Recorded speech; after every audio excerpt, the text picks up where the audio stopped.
Hi friends, welcome back to Excel Telugu videos. నా పేరు Srinivas Reddy. Friends, ఈ వీడియోలో మనము ఎంఎస్ ఆఫీస్ ఇంట్రొడక్షన్ గురించి డిస్కస్ చేద్దాము. ఎంఎస్ ఆఫీస్ అంటే ఏంటి, ఎంఎస్ ఆఫీస్ లో ఏ అప్లికేషన్స్ ఉంటాయి, వాటి యూజెస్ ఏంటి, అవి ఎలా వర్క్ అవుతాయి, కంప్లీట్ గా ఈ వీడియోలో డిస్కస్ చేద్దాము. ఫ్రెండ్స్, ఇంకా ఎవరైనా సరే మన ఛానల్ ని సబ్స్క్రైబ్ చేయనట్లయితే ప్లీజ్ సబ్స్క్రైబ్ చేసుకోండి. అలాగే ఈ వీడియోస్ ని మీ ఫ్రెండ్స్ కి కూడా షేర్ చేయండి. ఇక కాన్సెప్ట్ లోకి వచ్చినట్లయితే ఎంఎస్ ఆఫీస్ అంటే మైక్రోసాఫ్ట్ ఆఫీస్. ఇది వచ్చేసి మైక్రోసాఫ్ట్ వాళ్ళు ఇన్వెంట్ చేశారు, అందుకే మైక్రోసాఫ్ట్ ఆఫీస్ అని పిలుస్తాము. ఆఫీస్ రిలేటెడ్ వర్క్స్ అన్నింటికి ఈ ఎంఎస్ ఆఫీస్లో ఉండే అప్లికేషన్స్ని యూజ్ చేస్తాము. జనరల్గా ఇందులో వచ్చేసి అంటే ఎంఎస్ ఆఫీస్లో డిఫరెంట్ అప్లికేషన్స్ ఉంటాయి. అందులో ఫస్ట్ వన్ వచ్చేసి ఎంఎస్ వర్డ్, తర్వాత సెకండ్ వన్ వచ్చేసి ఎంఎస్ ఎక్సెల్, తర్వాత థర్డ్ వన్ వచ్చేసి ఎంఎస్ పవర్ పాయింట్, అలాగే ఫోర్త్ వన్ వచ్చేసి ఎంఎస్ యాక్సెస్.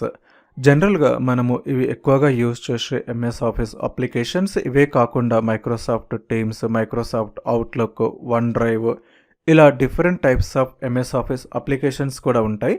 కానీ జనరల్గా మనము ఎక్కువగా ఇవి యూజ్ చేస్తాము.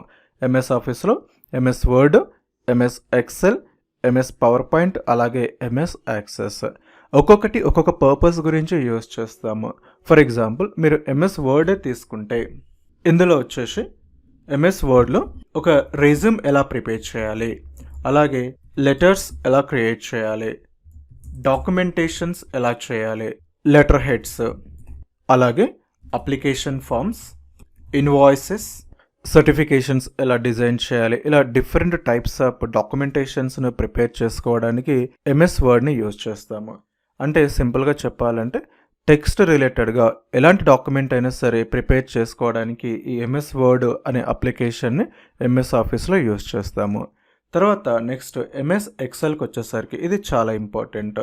ఎంఎస్ ఎక్సెల్ మెయిన్ వచ్చేసి రిపోర్ట్స్ ప్రిపేర్ చేసుకోవడానికి, రిపోర్టింగ్ పర్పస్, డేటా అనాలసిస్, అలాగే డాష్ బోర్డ్స్ ప్రిపేర్ చేసుకోవడానికి యూజ్ చేస్తాము.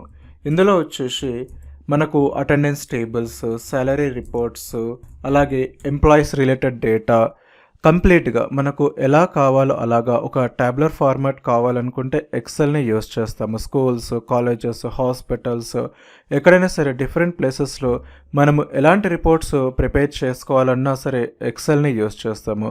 ఎక్సెల్ వచ్చేసి చాలా ఇంపార్టెంట్ టూల్ ఎంఎస్ ఆఫీస్లోనే, అండ్ బేసిక్ టు అడ్వాన్స్డ్ వరకు ఉంటుంది. చాలా options, formulas, functions, shortcut keys చాలా ఉంటాయి. సో ఏదైనా సరే మీకు ఒక ట్యాబులర్ ఫార్మాట్ కావాలనుకుంటే ఎంఎస్ ఎక్సెల్ యూజ్ చేసుకోవచ్చు.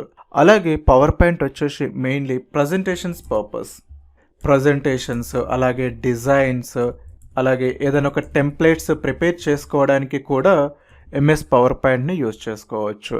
అంటే మీరు ఏదైనా ఒక టాపిక్ని జనరల్గా కాకుండా ఒక ప్రజెంటేషన్తో ఎక్స్ప్లెయిన్ చేయాలనుకుంటే ఆ ప్రజెంటేషన్స్ని పవర్ పాయింట్లో ప్రిపేర్ చేసుకోవచ్చు. ఫర్ ఎగ్జాంపుల్, ఏదైనా కాలేజీలో సెమినార్ ఉంది, లేకపోతే ప్రాజెక్ట్ సెమినార్ ఉంది, ఏదైనా సరే జనరల్గా ఓరల్గా చెప్పకుండా ఒక థియరిటికల్గా కాకుండా మీరు ప్రజెంట్ చేస్తూ గ్రాఫికల్గా ఇమేజెస్తోని ఆడియో, వీడియో ఇలాంటివన్నీ యాడ్ చేసి చెప్పాలనుకుంటే ఈ పవర్ పాయింట్ ప్రజెంటేషన్స్ని యూజ్ చేసుకోవచ్చు. పవర్ పాయింట్ వచ్చేసి చాలా యూస్ఫుల్ కాన్సెప్ట్. మనము పీపీటీస్ ప్రిపేర్ చేసుకుంటే చెప్పడానికి చాలా ఈజీగా ఉంటుంది, వినే వాళ్ళకు కూడా ఈజీగా అర్థమవుతుంది, అండ్ ఎక్కువ టైం గుర్తుంచుకుంటారు. మనము నార్మల్గా ఓరల్గా చెప్పడం కంటే ఏదైనా ప్రజెంట్ చేస్తూ చూపిస్తే దానికి ఇంపాక్ట్ ఎక్కువగా ఉంటుంది, అలాగే ఇంట్రెస్టింగ్గా కూడా ఉంటుంది. నెక్స్ట్ ఫోర్త్ వన్ వచ్చేసి ఎంఎస్ యాక్సెస్. యాక్సెస్ వచ్చేసి ఏంటంటే మెయిన్లీ డేటాను స్టోర్ చేసుకోవడానికి. ఇది ఒక డేటాబేస్ లాగా యూజ్ అవుతుంది. ఇందులో డేటా వచ్చేసి టేబుల్స్ ఫార్మాట్లో స్టోర్ అవుతుంది. లైక్ మీరు చూసినట్లయితే SQL server, MySQL, Oracle, ఇలా డిఫరెంట్ టైప్స్ ఆఫ్ డేటాబేసెస్ ఉన్నాయి. ఎంఎస్ యాక్సెస్ కూడా అలాంటి ఒక టైప్ ఆఫ్ డేటాబేసే. ఇది ఎంఎస్ ఆఫీస్లో ఉంటుంది, మెయిన్లీ డేటాని స్టోర్ చేసుకోవడానికి. తర్వాత ఫామ్స్, రిపోర్ట్స్ ఇక్కడ క్రియేట్ చేసుకోవచ్చు. ఫామ్స్, రిపోర్ట్స్ ఇట్లాంటివన్నీ క్రియేట్ చేసుకోవడానికి ఎంఎస్ యాక్సెస్ యూజ్ చేస్తాము. ఇంకా అడ్వాన్స్డ్లోకి వెళ్తే క్వైరీస్ రాసుకోవచ్చు, మనకు కావాల్సిన విధంగా క్యాలిక్యులేషన్స్ చేసుకోవచ్చు. జస్ట్ లైక్ మీకు ఎస్క్యూఎల్ లాగానే ఎంఎస్ యాక్సెస్ కూడా ఒక డేటాని ఒక డేటాబేస్లో స్టోర్ చేసుకోవడానికి టేబుల్ ఫార్మాట్లో ఈ ఎంఎస్ యాక్సెస్ని యూస్ చేస్తాము. దాంతోపాటుగా మీరు ఫామ్స్, రిపోర్ట్స్ అవన్నీ కూడా క్రియేట్ చేసుకోవచ్చు. డేటాని ఇంపోర్ట్, ఎక్స్పోర్ట్ చేసుకోవచ్చు. వేరే వేరే అప్లికేషన్స్ నుంచి యాక్సెస్ నుంచి వేరే అప్లికేషన్స్లోకి డేటాను ఇంపోర్ట్, ఎక్స్పోర్ట్ చేసుకోవచ్చు. సో ఇవొచ్చేసి మెయిన్లీ ఎంఎస్ ఆఫీస్లో ఉండే 4 అప్లికేషన్స్. ఇందాక చెప్పినట్లుగా ఇవే కాకుండా ఇంకా వేరే ఉంటాయి, like Microsoft teams, outlook, one drive, ఇంకా వేరే అప్లికేషన్స్ కూడా ఉంటాయి. కానీ జనరల్గా మనం ఎక్కువగా యూజ్ చేసేది బేసిక్ లెవెల్లో ఈ 4 మాత్రమే. సో ఇవన్నీ కలిపితేనే ఎంఎస్ ఆఫీస్ అంటాము. అంటే ఒక్కొక్కటి ఒక్కొక్క పర్పస్ గురించి యూజ్ చేస్తాము ఎంఎస్ ఆఫీస్లో. అంటే ఎంఎస్ ఆఫీస్ అంటే ఒక సాఫ్ట్వేర్, అందులో ఈ 4 కూడా ఉంటాయి. మీరు ఎంఎస్ ఆఫీస్ అనే సాఫ్ట్వేర్ని డౌన్లోడ్ చేసి ఇన్స్టాల్ చేస్తే అందులో Word, Excel, PowerPoint, Access ఆటోమేటిక్గా వచ్చేస్తాయి. మీరు డైరెక్ట్గా ఓపెన్ చేసుకోవచ్చు. జనరల్గా మీరు స్టార్ట్ మీద క్లిక్ చేసి వర్డ్ అని టైప్ చేస్తే వర్డ్ ఓపెన్ అవుతుంది, ఎక్సెల్ అని టైప్ చేస్తే ఎక్సెల్ ఓపెన్ అవుతుంది, పవర్ పాయింట్ అని టైప్ చేస్తే పవర్ పాయింట్, లేదంటే స్టార్ట్ మీద క్లిక్ చేసి యాక్సెస్ అని టైప్ చేస్తే ఎంఎస్ యాక్సెస్ ఓపెన్ చేసుకోవచ్చు. లేదంటే విండోస్ ప్లస్ ఆర్ రన్లోకి వెళ్ళి కూడా మీరు టైప్ చేసుకోవచ్చు. అలాగే ఎంఎస్ ఆఫీస్లో డిఫరెంట్ టైప్స్ ఆఫ్ వర్షన్స్ ఉంటాయి. ఇది వచ్చేసి ఆల్మోస్ట్ 1990లో రిలీజ్ చేయడం జరిగింది. తర్వాత నుంచి మనకు డిఫరెంట్ వర్షన్స్ ఉన్నాయి. లైక్ మీరు చూసినట్లయితే 1997 నుండి లైక్ 2000, 2003, 2007, 2010, 2013, 2016, 2019, ఇప్పుడు వచ్చేసి 2021. ఇది వచ్చేసి latest standalone Microsoft office application 2021 వచ్చేసి. ఇదే కాకుండా ఎక్కువగా ఆఫీస్లో, ఆర్గనైజేషన్స్లో ఆఫీస్ 365 వాడుతుంటారు. ఆఫీస్ 365 వచ్చేసి మనకు ఆటోమేటిక్గా అప్డేట్ అవుతుంది ఆ సబ్స్క్రిప్షన్ తీసేసుకుంటే. అంటే లేటెస్ట్ వర్షన్ వచ్చేసి మైక్రోసాఫ్ట్ ఆఫీస్ 2021 స్టాండర్డ్ అప్లికేషన్. అదే కాకుండా మైక్రోసాఫ్ట్ ఆఫీస్ 365 కూడా ఉంటుంది. అందులో కూడా ఇవన్నీ కూడా ఉంటాయి. ఆల్మోస్ట్ 2 సిమిలర్గా ఉంటాయి, పెద్దగా డిఫరెన్స్ ఏముండదు. మీరు ఏదైనా యూజ్ చేసుకోవచ్చు.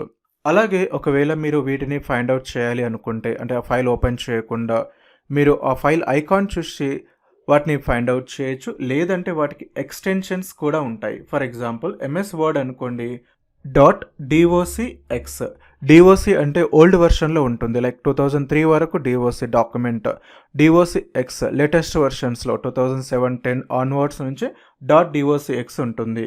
అవి వచ్చేసి న్యూ వెర్షన్స్ని రిప్రజెంట్ చేస్తున్నాయి. వర్డ్ వచ్చేసి .docx, అలాగే ఎక్సెల్ వచ్చేసి .xlsx, తర్వాత పవర్ పాయింట్ వచ్చేసి .pptx. పీపీటీ అంటే ఓల్డ్ వర్షన్, .pptx అంటే న్యూ వర్షన్. అలాగే ఎంఎస్ యాక్సెస్ వచ్చేసి .accdb, యాక్సెస్ డేటాబేస్. ఇవి వచ్చేసి different types of MS office applications యొక్క ఎక్స్టెన్షన్స్. అంటే ఏదైనా ఫైల్ తీసుకుంటాం, ఫర్ ఎగ్జాంపుల్ శాంపుల్ అని వర్డ్ ఫైల్ను సేవ్ చేస్తే sample.docx అని, అలాగే ఎక్సెల్ అయితే sample.xlsx అని, పవర్ పాయింట్ అయితే sample.pptx, అలాగే యాక్సెస్ అయితే sample.accdb అని చెప్పేసి విత్ ఎక్స్టెన్షన్తోనే సేవ్ అవుతున్నాయి. అంటే సేమ్ నేమ్ ఇచ్చినా కానీ డిఫరెంట్ ఎక్స్టెన్షన్స్ ఉంటున్నాయి, సో దట్ మనం ఈజీగా వాటిని ఫైండ్ అవుట్ చేయొచ్చు.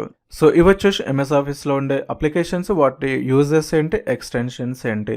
ఫ్రెండ్స్, ఇక్కడ నేను చెప్పేది చాలా ఇంపార్టెంట్. చాలామంది ఏంటంటే ఎంఎస్ ఆఫీస్లో ఉండే కొన్ని ఆప్షన్స్ మాత్రమే నేర్చుకుంటున్నారు, కానీ ప్రాక్టికల్గా ఎవరు నేర్చుకోవట్లేదు.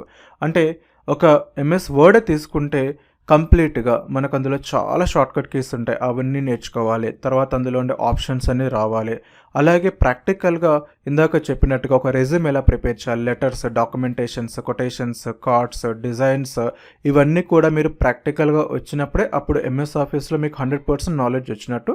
ఎక్కడికైనా జాబ్కి వెళ్ళినా, ఇంటర్వ్యూకి వెళ్ళినా వాళ్ళు మనకి ఎలాంటి టాస్క్ ఇచ్చినా సరే ఈజీగా చేయగలుగుతాము. అలాగే ఎక్సెల్లో కూడా బేసిక్ ఉంటుంది, అడ్వాన్స్డ్ ఎక్సెల్ ఉంటుంది. ఒకవేళ మీరు బేసిక్ ఎక్సెల్ నేర్చుకున్నా సరే బేసిక్లో కూడా మీకు చాలా ఫంక్షన్స్, ఫార్ములాస్ ఉంటాయి. ఒక రిపోర్ట్స్ ఎలా ప్రిపేర్ చేసుకోవాలి, attendance table, salary reports, employee tables కావచ్చు, లేకపోతే ఏదైనా ప్రొడక్ట్ డీటెయిల్స్ డేటా కావచ్చు, క్యాలిక్యులేషన్స్ కావచ్చు, సింపుల్ థింగ్స్, అవన్నీ కూడా నేర్చుకోండి. ఇంకా అడ్వాన్స్ అవడానికి చాలా కాన్సెప్ట్స్ ఉంటాయి. అవన్నీ కూడా మనము వేరే వీడియోస్లో పెట్టడం జరిగింది మన ఛానల్లో. వాటి గురించి కావాలంటే మీరు యూట్యూబ్లో మన ఎక్సెల్ తెలుగు వీడియోస్లో అడ్వాన్స్డ్ ఎక్సెల్ సంబంధించిన వీడియోస్ చూడొచ్చు. అలాగే పవర్ పాయింట్ కూడా అంతే, కంప్లీట్గా ప్రజెంటేషన్స్ ఎలా చేయాలి, యానిమేషన్స్, డిజైన్స్, టెంప్లెట్స్ ఎలా డిజైన్ చేసుకోవాలో చూసుకోండి. కానీ చాలామంది ఈ మధ్యలో చూస్తున్నాను ఎంఎస్ యాక్సెస్ నేర్చుకోవట్లేదు, ఎవరు కూడా దాని గురించి డిస్కస్ చేయట్లేదు. కానీ అది కూడా నేర్చుకోండి, ఫర్దర్గా మీకు చాలా హెల్ప్ అవుతుంది. అలాగే ఏదైనా డేటాబేసెస్ గురించి నేర్చుకున్నప్పుడు ఇది మీకు ఒక ఇంట్రొడక్షన్ లాగా కూడా ఉండిపోతుంది. కాబట్టి ఎంఎస్ యాక్సెస్ అంటే ఏంటి, ఎందుకు యూజ్ చేస్తాము, డేటా ఎలా స్టోర్ చేస్తాము, టేబుల్ ఫార్మాట్ ఎలా ఉంటుంది, డేటాబేస్ అంటే ఏంది, ఫార్మ్స్, రిపోర్ట్స్ ఎలా క్రియేట్ చేస్తాము, ఇవన్నీ కూడా ప్రాక్టికల్గా నేర్చుకోండి. అప్పుడే మీకు కంప్లీట్గా ఎంఎస్ ఆఫీస్ మీద 100% నాలెడ్జ్ వచ్చేస్తుంది. సో చాలామంది ఎంఎస్ ఆఫీస్ నేర్చుకుంటున్నారు, కానీ ప్రాక్టికల్గా ఇంప్లిమెంట్ చేయలేకపోతున్నారు. తర్వాత కూడా వాటి గురించి అడిగితే ప్రాపర్గా ఎక్స్ప్లెయిన్ చేయలేకపోతున్నారు. కాబట్టి మీరు ఎక్కడ నేర్చుకున్నా, ఏ ప్లాట్ఫామ్లో నేర్చుకున్నా కంపల్సరీగా ఈ విధంగా ప్రాక్టికల్గా నేర్చుకోండి. ఇది వచ్చేసి కొద్దిగా టైం తీసుకుంటుంది. అంటే దీనికంటే ముందు కొద్దిగా బేసిక్స్ నాలెడ్జ్ కూడా నేర్చుకోండి. అంటే ఎవరైతే సరే కంప్లీట్గా కంప్యూటర్కి న్యూ అయితే వాళ్ళకు కంప్యూటర్ ఫండమెంటల్స్తో స్టార్ట్ చేయండి. లైక్ కంప్యూటర్ అంటే ఏంది, పార్ట్స్ ఏముంటాయి, note pad, paint, word pad, అలాగే కొన్ని కమాండ్స్, విండోస్ ఏముంటుంది, టాస్క్ బార్ ఎలా ఉంటుంది, ఇవన్నీ కూడా కొద్దిగా బేసిక్స్ నేర్చుకొని తర్వాత ఎంఎస్ ఆఫీస్ స్టార్ట్ చేస్తే బెటర్ అనమాట. దీంతో పాటుగా మీరు టైపింగ్ను నేర్చుకోండి. ఎంఎస్ ఆఫీస్తో పాటుగా కొద్దిగా టైపింగ్ నాలెడ్జ్ ఉంటే మీకు చాలా హెల్ప్ అవుతుంది. అంటే ఏదైనా ఒక డాక్యుమెంటేషన్, ఏదైనా ఒక ప్రాజెక్ట్ చేస్తున్నప్పుడు మీకు టైపింగ్ కొద్దిగా ఐడియా ఉంటే స్పీడ్గా చేయగలుగుతాం. లేకపోతే చాలా టైం తీసుకుంటుంది. మీరు ఒక్కొక్క లెటర్ టైప్ చేస్తూ వెళ్తుంటే చాలా టైం తీసుకుంటుంది. అందుకే మీరేం చేయాలంటే కొద్దిగా టైపింగ్ కూడా ప్రాక్టీస్ చేస్తూ ఎంఎస్ ఆఫీస్ నేర్చుకోండి. అప్పుడు రెండు ప్యారల్గా వచ్చేస్తుంటాయి. మీకు వర్క్ కూడా కొంచెం స్పీడ్గా అవుతుంది. సో ఫ్రెండ్స్, ఇది వచ్చేసి ఎంఎస్ ఆఫీస్కు సంబంధించి ఇంట్రొడక్షన్. ఫ్రెండ్స్, ఈ వీడియో నచ్చినట్లయితే లైక్ చేయండి, సబ్స్క్రైబ్ చేసుకోండి, అలాగే మీ ఫ్రెండ్స్కి కూడా షేర్ చేయండి. మీకు ఇంకేదైనా డౌట్స్ ఉంటే కామెంట్ సెక్షన్లో కామెంట్ చేయండి.